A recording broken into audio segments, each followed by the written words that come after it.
Dans une démarche innovatrice visant à renforcer le rôle des femmes leaders communautaires de la commune de Bipemba, Chilids, Irène Mbalayi Malaba a organisé ce 30 mai 2025 une formation cruciale sur la masculinité positive. Appuyée par la Fondation internationale des systèmes électoraux, AIFES, cette session inédite s'est tenue dans la salle Twendela Peigny, au cœur du quartier Kankelenge, dans la commune de Bipemba, réunissant de personnalités influentes telles que les maires de la ville, Jean-Marie Lutumba, la bourgmestre de la commune de la Kanchi et les présidents de la société civile et tant d'autres. L'experte et formatrice Biayanda Gertrude a éclairé les participants sur ces concepts essentiels, les définissant comme une manière saine, équilibrée et responsable d'être un homme qui rompt avec les stéréotypes toxiques de la virilité tels que la violence basée sur les genres, la domination et toutes les formes de discrimination. Comme vous le savez, la question de la participation de la femme, c'est une question qui reste toujours préoccupante et qui a pu bénéficier de plusieurs stratégies. Aujourd'hui, nous sommes au niveau de la stratégie de la masculinité positive.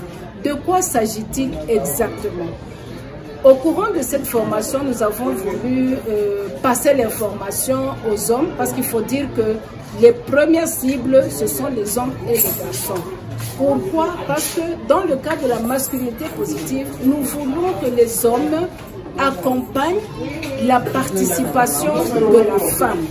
Donc nous les avons sensibilisés, nous leur avons donné les matières qu'il faut pour avoir leur adhésion afin de permettre à ce que la femme au bassin oriental puisse améliorer sa participation.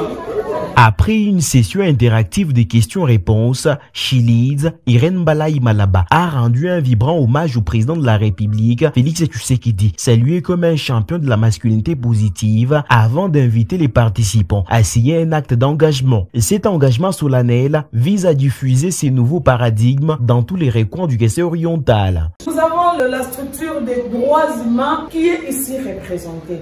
Alors, avec tout cet engagement, à cet acte d'engagement, c'est-à-dire vous allez faire la continuité du message partout où vous allez nous représenter.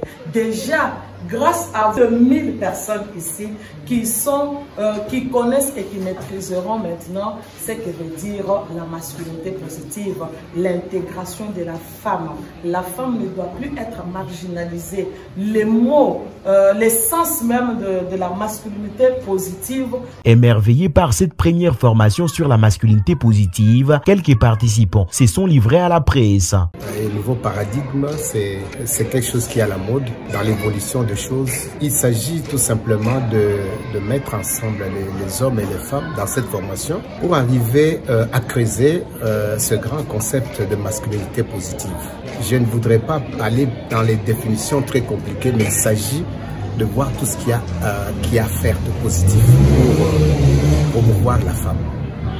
Mais aussi, cela suppose un changement de comportement. De part et d'autre, moi je crois que oui, si c'est de la part des hommes, parce qu'on avait noté un rôle négatif dans la destruction de l'image de la femme. Et même, on voudrait insister beaucoup plus sur les hommes à pouvoir parler, à faire la promotion de la femme, parce que si les hommes ont déjà compris, ils peuvent aussi faire comprendre leur père, et de cette manière-là que l'approche peut prendre.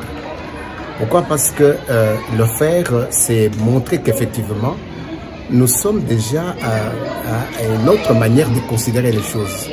Cette session de formation s'est conclue par la remise des brevets aux participants, des photos souvenirs, un repas convivial marquant le succès de cette première formation capitale pour l'avancement de l'égalité et du respect mutuel dans la province.